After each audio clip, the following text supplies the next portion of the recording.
It's the world's most popular watch brand and it's here to stay. But here's what you didn't know about the famous watchmaker Rolex.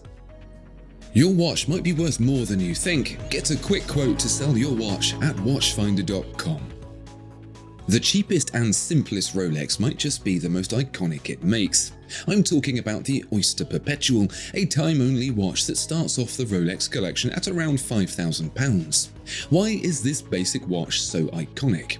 Because it contains the two technologies that made it possible for Rolex to exist today.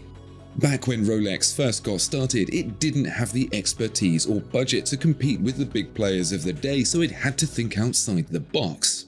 First, by sealing its watches from water with a screw-down case and crown it called the Oyster, and second with an automatically wound movement driven by the perpetual rotor, hence Oyster Perpetual.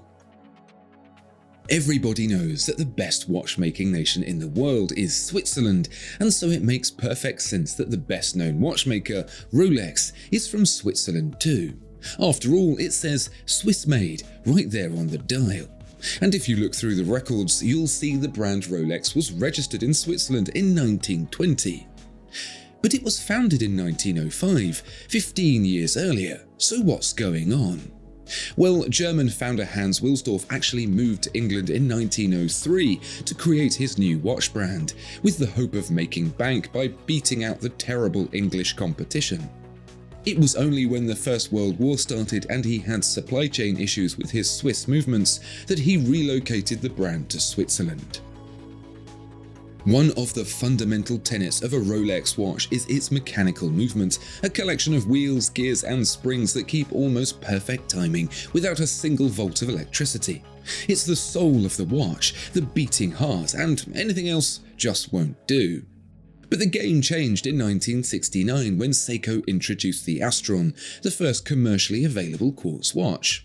It not only set in motion the end of an era for Swiss watchmaking, but also forced Rolex to deviate for the first time in its 64-year life to create a watch powered by a battery. Rolex continued making quartz watches until 2001, when a renewed interest in mechanical brought the business back to where it was meant to be. There are many things Rolex has done that have raised eyebrows, but in 2004 it created perhaps the most controversial watch it's ever made. I'm talking about the Sako, a version of the Daytona that took eye-catching to a whole new level. Resplendent in a fetching black and orange leopard print, including, yes, a patent leopard print strap, and ringed with 36 baguette-cut cognac sapphires, the Sako debuted at $80,000, but despite its very questionable looks, now sells for closer to $350,000. So even the most questionable and controversial Rolexes can become incredible investments. Since Rolex was over half a century late to the game compared to competitors like Omega, how on earth did it achieve such great success? The secret was to think smart, not expensive. So in 1914, using a small movement from a lady's pendant watch, Rolex submitted the first wristwatch for chronometer accuracy certification. It didn't break any precision records, but it was the first chronometer certified wristwatch. Then, a few years later, after the convenience of the wristwatch was first understood in the trenches of World War I, Rolex pursued other industry applications too. For example, divers, pilots, scientists, and explorers. As the old saying goes, it's not what you've got, it's what you do with it.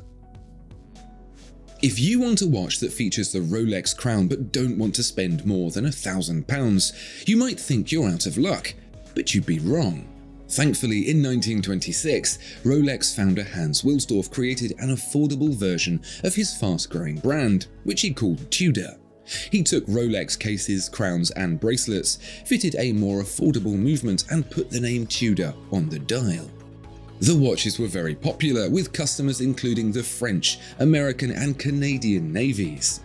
But because these watches use Rolex parts, that means they also have the Rolex logo in places like the crown and caseback, which means you can purchase a Rolex badged watch for £1,000. So here's one you definitely didn't know. Dwayne Johnson, aka The Rock, now best known as an action movie hero, but formerly the star of World Wrestling, spent his first big paycheck on a Rolex. It was a diamond dial Rolex, presumably a Datejust, which Johnson describes as being the watch you get when you're successful. So anyway, he wore it in the ring, and another wrestler fell on it and the bracelet broke and it fell off.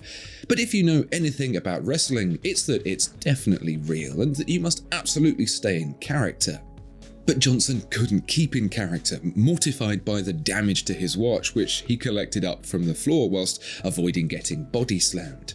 He sold the watch on, claiming it was a sign that Rolex wasn't right for him just then, although he's since gone on to buy many more since.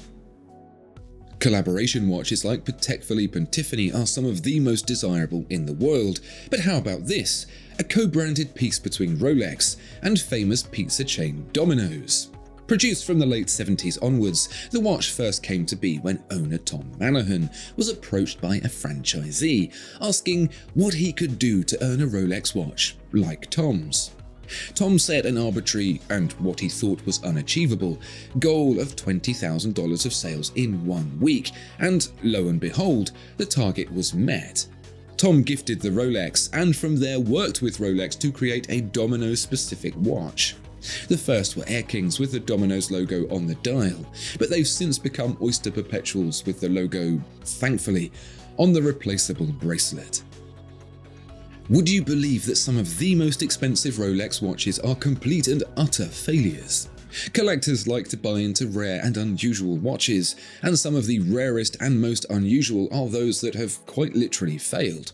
Whether it's the cracking lacquer of a gloss black Submariner dial, known as a spider dial, the deep cream of an aged Explorer II dial, or the chocolatey brown of a once black tropical Daytona dial.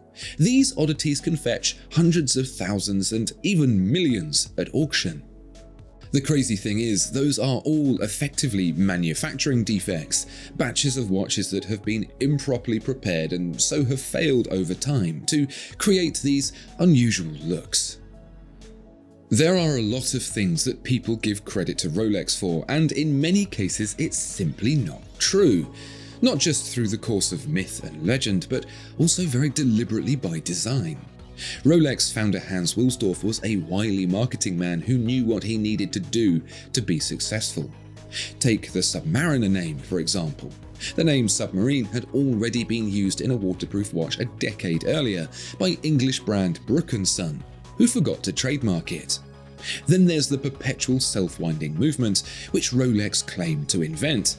But actually, the first wristwatch to feature it, a Harwood, came 5 years before the Rolex, and Wilsdorf was required to publicly apologize.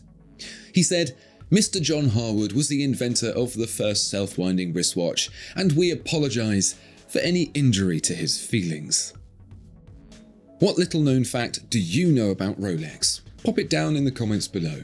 Please do like and subscribe as well, and if you've got a watch you no longer want, why not find out how much you could get for it over at watchfinder.com.